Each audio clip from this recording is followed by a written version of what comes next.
Dear students, income from house property എന്ന ഭാഗത്തുള്ള ഏതാനും ക്വസ്റ്റ്യൻസ് കൂടെ നമുക്ക് മനസ്സിലാക്കേണ്ടതായിട്ടുണ്ട്. അതാണ് ഇന്നത്തെ ക്ലാസ്സിലൂടെ ഇന്നത്തെ വീഡിയോയിലൂടെ ഷെയർ ചെയ്യുന്നത്. നമുക്ക് ആദ്യത്തെ ക്വസ്റ്റ്യനിലേക്ക് പോകാം. From the following information, compute the income from house property. Fair rental value 72,000, standard rent 60,000. The property has been let out at the rate of 57,000 per month. Municipal taxes paid by him during the year were as given below: 2018 19 10,000, 1920 10,000, 2021 10,000. Other information: house rent remain vacant for 2 months. Vacancy വരുന്നുണ്ട്. Unrealized rent വരുന്നുണ്ട്. Unrealized rent received during 2019-20 20,000. Unrealized rent receive ചെയ്തതാണ്. അപ്പോൾ recovery of unrealized rent എന്ന adjustment വരുന്നുണ്ട്. Expenses incurred on collecting unrealized rent 5,000 എന്ന് പറയുന്നു. അതൊന്നും നമ്മൾ കൺസിഡർ ചെയ്യുന്നേയില്ല. Arrears of rent received during the year, അപ്പോൾ അരിയർ ആയിട്ടുള്ള റെൻറ്റും കിട്ടുന്നുണ്ട് 12,000 rupees. Interest due for the year 2019-20 on loan taken to renovate the building 10,000 ആണ്. Interest loan, housing loan interest 10,000 വരുന്നുണ്ട്. ഓക്കെ, അപ്പോൾ ഇത്രയാണ് പ്രധാനപ്പെട്ട ഇൻഫർമേഷൻ ഇവിടെ തന്നിരിക്കുന്നത്. നമുക്ക് നോക്കാം എങ്ങനെയൊക്കെയാണ് ചെയ്യേണ്ടത്. അറിയാമല്ലോ എങ്ങനെയാണ് ചെയ്യേണ്ടത്. First we have to compute the gross annual value. Gross annual value എങ്ങനെയാണ് കണ്ടുപിടിക്കുക? നമുക്കറിയാം, expected rental value or actual rent whichever is more is taken as gross annual value. അപ്പോൾ എക്സ്പെക്റ്റഡ് റെൻ്റൽ വാല്യൂ എന്തായിരുന്നു? ഇവിടെ തന്നിട്ടുള്ള fair rental വാല്യൂവും standard റെൻറ്റും മാത്രമേ തന്നിട്ടുള്ളൂ. അപ്പോൾ അതിൽ സ്റ്റാൻഡേർഡ് റെൻറ്റിലും കൂടുതലാവാൻ പാടില്ല. 72,000 ആണ് FRV, 60,000 ആണ് സ്റ്റാൻഡേർഡ് റെൻ്റൽ വാല്യൂ. അപ്പോൾ സ്റ്റാൻഡേർഡ് റെൻറ്റ് 60,000. അപ്പോൾ ആ 60,000 എടുക്കാം. 60,000 പിന്നെ ആക്ച്വൽ റെൻ്റ് എന്ന് പറയുന്നത് 7 months ആണ്. 7,000 per month ആണ്. 2 months വേക്കൻ്റ് ആണ്. അപ്പോൾ 10 monthsലേക്കുള്ള 70,000. 70,000, 60,000 whichever is more is taken as gross annual value. Here it is 70,000. Okay. Less municipal tax. Municipal tax ഈ വർഷം പേ ചെയ്തിട്ടുള്ളതാണ്. ഏത് വർഷവുമായി ബന്ധപ്പെട്ട് കഴിഞ്ഞാലും നമുക്ക് ഈ വർഷം പേ ചെയ്തതാണോ ആ full amount of municipal tax can be deducted from gross annual value. Here the total amount of municipal tax paid is 10,000 + 10,000 + 10,000, 30,000. 30,000 deduct ചെയ്യുന്നു.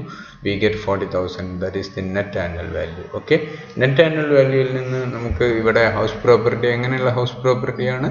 ലെറ്റ് ഔട്ട് ഹൗസ് പ്രോപ്പർട്ടിയാണ്. ലെറ്റ് ഔട്ട് ഹൗസ് പ്രോപ്പർട്ടിയിൽ നിന്ന് 2 ഡിഡക്ഷൻസ് നമുക്ക് നടത്താവുന്നതാണെന്ന് പഠിച്ചിട്ടുണ്ട്. Standard ഡിഡക്ഷനും interest on loan. Okay, ഇപ്പോൾ standard deduction net annual വാല്യൂവിൻ്റെ 30% ആണ്. 40,000 × 30/100 12,000.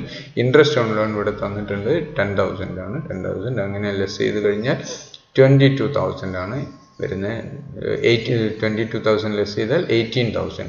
ഈ 18,000 ആണ് ലെറ്റ് ഔട്ട് ഹൗസ് പ്രോപ്പർട്ടിയിൽ നിന്നുള്ള ഇൻകം ആയിട്ടുള്ളത്. പക്ഷേ ഇവിടെ ഇതിനോട് ചില അഡ്ജസ്റ്റ്മെൻറ്റ്സ് ഉണ്ട്. എന്തൊക്കെയാണ് adjustment? Income from let out property ഇതാണ്.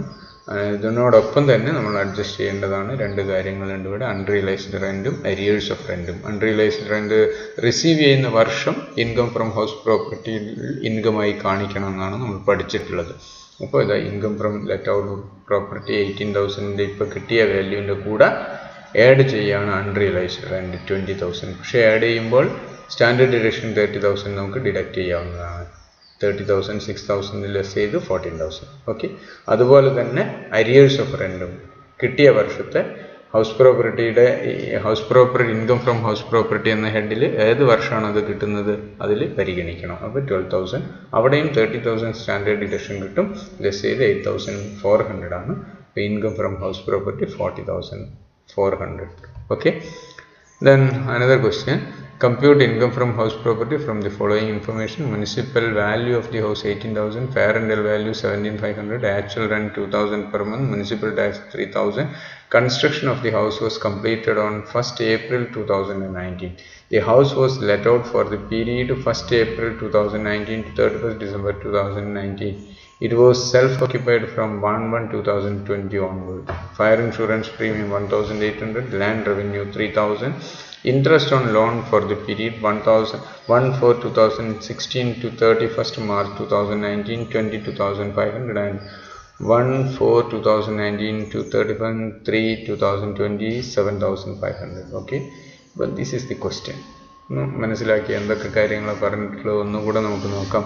Municipal value MRV 18,000, fair rental value 17,500, which ever is more അതാണ് നമ്മൾ എടുക്കേണ്ടത്. ഇവിടെ സ്റ്റാൻഡേർഡ് റെൻ്റൽ വാല്യൂ തന്നിട്ടില്ല, അപ്പോൾ ഇവിടെ എക്സ്പെക്റ്റഡ് റെൻ്റൽ വാല്യൂ എന്ന് പറയുന്നത് 18,000 ആണ് വരിക. ഓക്കെ, നോക്കൂ, MRV FRV expected rental value 18,000 ആണ് വരുന്നത്. ക്ലിയർ? സ്റ്റാൻഡേർഡ് റെൻ്റൽ വാല്യൂ നമുക്കിവിടെ തന്നിട്ടില്ല. ആക്ച്വൽ റെൻ്റൽ വാല്യൂ എന്താണ്? ലെറ്റ് ഔട്ട് പീരീഡിലേക്കുള്ള ആക്ച്വൽ റെൻ്റ് 2,000 പെർ മന്ത് ആണ്. 2,000 പെർ മന്ത് എന്ന് പറയുമ്പം house was let out for the period 1st April 2019 to 31st December 2019. It was self-occupied from 1/1/2020 onwards. അപ്പോൾ 1/1/2020 മുതൽ self occupied ചെയ്ത്, അപ്പോൾ ഒരു പ്രീവിയസ് ഇയറിലെ നിശ്ചിത period part of the previous year self occupied and remaining period is let out. Let ഔട്ടും self ഓക്യുപ്പൈഡും വരുന്ന സമയത്ത് സെൽഫ് ഓക്യുപ്പൈഡിൻ്റെ യാതൊരു ബെനിഫിറ്റും കിട്ടില്ല. അപ്പോൾ ലെറ്റ് ഔട്ട് ആയിട്ട് നമ്മൾ കണക്കാക്കും. അപ്പോൾ ആക്ച്വലി ലെറ്റ് ഔട്ട് പീരീഡിലേക്കുള്ള നമ്മുടെ ആക്ച്വൽ റെൻ്റ് റിസീവ്ഡ് എത്രയാണ്? 1st April to 31st December എന്ന് പറയുമ്പോൾ 9 months ആണ് വരുന്നത്. 9 months into 2 വരും. 9 months into 2 വരും. അപ്പോൾ 9 months into 2,000 എന്ന് പറയുമ്പോൾ 18,000 ആണ് വരുന്നത്. 18,000 ആക്ച്വൽ റെൻ്റ് 18,000. ഓക്കെ, അപ്പോൾ ഇവിടെ ഗ്രോസ് ആനുവൽ വാല്യൂ 18,000 തന്നെയാണ്. രണ്ടും 18,000 ആണ്. 18,000 ആണ് gross annual value. Municipal tax എത്രയാണ് ഇവിടെ വരുന്നത്? മുനിസിപ്പൽ ടാക്സ് 3,000 ആണ്. 3,000 കഴിച്ചാൽ 15,000 ആണ് net annual value. Net annual വാല്യൂവിൻ്റെ ഡിഡക്ഷൻ സ്റ്റാൻഡേർഡ് ഡിഡക്ഷൻ 30,000 ആണ്. പിന്നെ ഇൻട്രസ്റ്റ് ഓൺ ലോണും കൂടെ നമുക്ക് ഡിഡക്റ്റ് ചെയ്യാവുന്നതാണ്. ഇൻട്രസ്റ്റ് ഓൺ ലോൺ എന്ന് പറയുമ്പോൾ ഇവിടെ the house was let out for the period 1st April to 30th. It was self-occupied. Then fire insurance premium. Construction of the house was completed on 1st April 2019. 1st April 2019 ആണ് construction complete ആയത്. Okay, ഇൻട്രസ്റ്റുമായി ബന്ധപ്പെട്ട് നോക്കൂ, period പറഞ്ഞിരിക്കുന്നത് 1st April 2016 to 31st March 2019 ആണ്. Interest 22,500 ആണ്. ഈ പീരീഡിനെയാണ് നമ്മൾ എന്ത് പറയുന്നത്? ഹൗസ് കൺസ്ട്രക്ഷൻ കംപ്ലീറ്റ് ആവുന്നത് ഓൺ 1st April 2019. അപ്പോൾ ഇതിന് തൊട്ട് മുൻപത്തെ March 31st വരെയുള്ള ഈ കൺസ്ട്രക്ഷൻ കംപ്ലീറ്റ് ആവുന്ന ഡേറ്റിന് തൊട്ട് മുൻപുള്ള March 31st എന്ന് പറയുമ്പോൾ 31st March 2019. ഓക്കെ, അപ്പോൾ ആ 31st March 2019 വരെയുള്ള ഇൻട്രസ്റ്റിനെയാണ് പ്രീ കൺസ്ട്രക്ഷൻ പീരീഡ് ഇൻട്രസ്റ്റ് എന്ന് പറയും. ഇവിടെ 31st March 2019 വരെ ഇൻട്രസ്റ്റ് 22,500 ആണ്. ഇതാണ് പ്രീ കൺസ്ട്രക്ഷൻ പീരീഡ് ഇൻട്രസ്റ്റ്. ഇതിൻ്റെ 1/5 നമുക്ക് ഡിഡക്ഷൻ കിട്ടും. പിന്നെ കറണ്ട് ഇയറിലുള്ള ഇൻട്രസ്റ്റ് 7,500. അപ്പോൾ 22,500ൻ്റെ 1/5 7,500. 22,100 1/5 കറണ്ട് ഇയറിൻ്റെ 7,500. Standard deduction 4,000. ടോട്ടൽ 16,500. ലെസ് ചെയ്ത് കഴിഞ്ഞാൽ ലോസ് ആണ് വരുന്നത് 1,500. ലോസ് ഫ്രം ഹൗസ് പ്രോപ്പർട്ടി ആണ് വരുന്നത് 1,500. Okay, then another one, Mr. Z owns a house property. MRV of the house is 8,22,000. FRV is 10,80,000. Standard rental value 9 lakh. Property is let out up to 31st January 2020 on a monthly rent of 70,000 and self-occupied from 1st February 2020. Municipal tax is rupees 30,000 paid by Mr. Z. In interest on loan taken for construction of the house is rupees 10,60,000. Compute income from house property of Mr. Z for the previous year 2019-20. Okay. അപ്പോൾ നമുക്ക് ആദ്യം expected rental value കണ്ടുപിടിക്കണം. Expected rental value means MRV or FRV which ever is more is taken. ഇവിടെ 8,20,000ഉം 10,80,000. ഇപ്പോൾ 10,80,000 ആണ് എടുക്കുക. ആ 10,80,000ഉം standard rental value 9 ലാഖുമായി compare ചെയ്ത് 9 ലാഖ് കുറവുള്ളത് എടുക്കണം. ഇപ്പോൾ 9 ലാഖാണ് ഇവിടെ എക്സ്പെക്റ്റഡ് റെൻ്റൽ വാല്യൂ 9 ലാഖാണ് വരിക. എക്സ്പെക്റ്റഡ് റെൻ്റൽ വാല്യൂ 9 ലാഖാണ് വരുന്നത്. ഓക്കെ, ഇനി നമ്മൾ ആക്ച്വൽ റെൻ്റ് ലെറ്റ് ഔട്ട് പീരീഡിലേക്കുള്ള ആക്ച്വൽ റെൻ്റുമായിട്ട് വേണം കമ്പയർ ചെയ്യാൻ.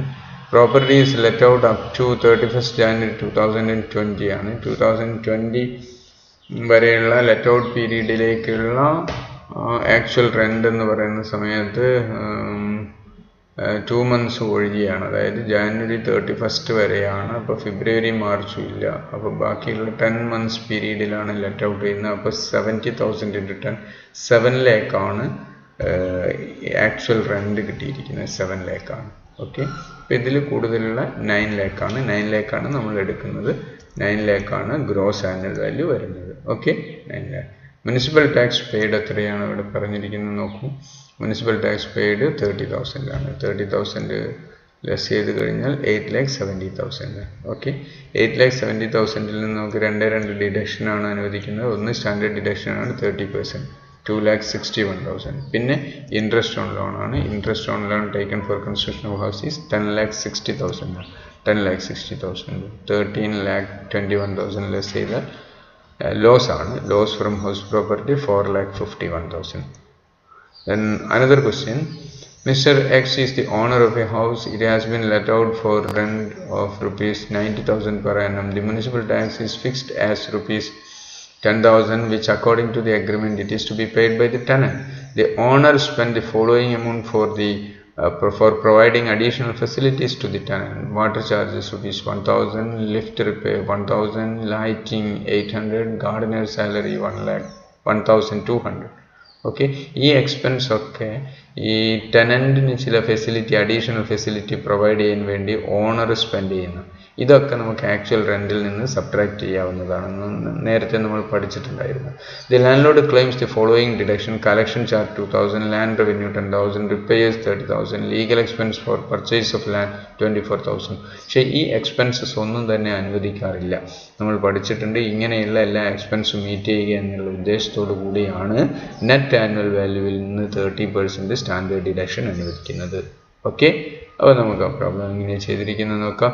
ഇവിടെ തന്നിട്ടുള്ളത് let out four actual rent of rupees 90,000 per annum. വേറെ റെൻ്റൽ വാല്യൂസ് ഒന്നും തന്നിട്ടില്ല. ആക്ച്വൽ റെൻറ്റ് 90,000 ആണെന്ന് മാത്രമാണ് പറഞ്ഞിരിക്കുന്നത്. നമുക്ക് നോക്കാം. റെൻറ്റ് റിസീവ്ഡ് 90,000 പെർ ആനം ആണ്. അപ്പോൾ 90,000 അത് മാത്രമേ ഉള്ളൂ റെൻറ്റ് റിസീവ്ഡ്. എക്സ്പെൻസസ് ഞാൻ നേരത്തെ സൂചിപ്പിച്ചു. ഈ എക്സ്പെൻസസ് എല്ലാം ഈ expenses met by the landlord for providing additional facilities to the tenant ആണ്. അപ്പോൾ such expenses can be deducted. ആ എക്സ്പെൻസ് ഡിഡക്ട് ചെയ്താൽ 86,000. ഈ 86,000 ആണ് ഗ്രോസ് ആനുവൽ വാല്യൂ. ഓക്കെ, ഇവിടെ മുനിസിപ്പൽ ടാക്സ് ലാൻഡ് ലോഡ് പേ ചെയ്തിട്ടില്ല, ടെനൻ്റ് ആണ് എഗ്രിമെൻ്റ് പ്രകാരം പേ ചെയ്യേണ്ടത്. അപ്പോൾ ലാൻഡ് ലോഡ് പേ ചെയ്യാത്തതായതുകൊണ്ട് ആ ഡിഡക്ഷൻ കിട്ടില്ല. നെറ്റ് ആനുവൽ വാല്യൂ 86,000 ആണ്. സ്റ്റാൻഡേർഡ് ഡിഡക്ഷൻ 30% ആണ് 25,800 ആണ്. ഡിഡക്ട് ചെയ്താൽ 60,200. This is the income from house property 60,200. Okay, ശ്രദ്ധിക്കുക. Expenses incurred for providing amenities to the tenant can be deducted. അത് നമ്മളിവിടെ ഡിഡക്ട് ചെയ്യും. Municipal tax paid by the landlord cannot be deducted from gross annual value. ഇവിടെ municipal tax അടച്ചിരിക്കുന്നത് ആരാണ്? Tenant ആണ്. അതുകൊണ്ട് ഇവിടെ ലാൻഡ് ലോഡിൻ്റെ ഇൻകം ഫ്രം ഹൗസ് പ്രോപ്പർട്ടി കാണുന്ന സമയത്ത് ഡിഡക്ഷൻ കിട്ടില്ല. പിന്നെ ഇവിടെ ക്വസ്റ്റ്യനിൽ തന്നിട്ടുള്ള ചില എക്സ്പെൻസസ് ഒക്കെ ലാൻഡ് ലോഡ് ക്ലെയിം ചെയ്യുന്നുണ്ട്. ഈ എക്സ്പെൻസ് ഒന്നും ഡിഡക്റ്റ് ചെയ്യാൻ പറ്റില്ല. കാരണം ഈ എക്സ്പെൻസ് മീറ്റ് ചെയ്യുക എന്ന ഉദ്ദേശത്തോട് മീറ്റ് ചെയ്യാനുള്ള ആവശ്യത്തിലേക്കാണ് നമ്മൾ എപ്പോഴും എക്സ്പെൻസ് ഉണ്ടായാലും ഇല്ലെങ്കിലും gross annual value net annual വാല്യൂവിൽ നിന്നൊരു 30% ഡിഡക്ഷൻ കൊടുക്കുന്നുണ്ട്. ഓക്കെ, അപ്പോൾ ഇവിടെ ഇൻകം ഫ്രം ഹൗസ് പ്രോപ്പർട്ടി 60,200 ആണ് വരുന്നത്. ക്ലിയർ? അപ്പോൾ നമുക്ക് ഇൻകം ഫ്രം ഹൗസ് പ്രോപ്പർട്ടി ഇവിടെ അവസാനിക്കുകയാണ്. നെക്സ്റ്റ് ക്ലാസ്സിൽ നമ്മൾ profit and gains from business or profession. Okay, thank you.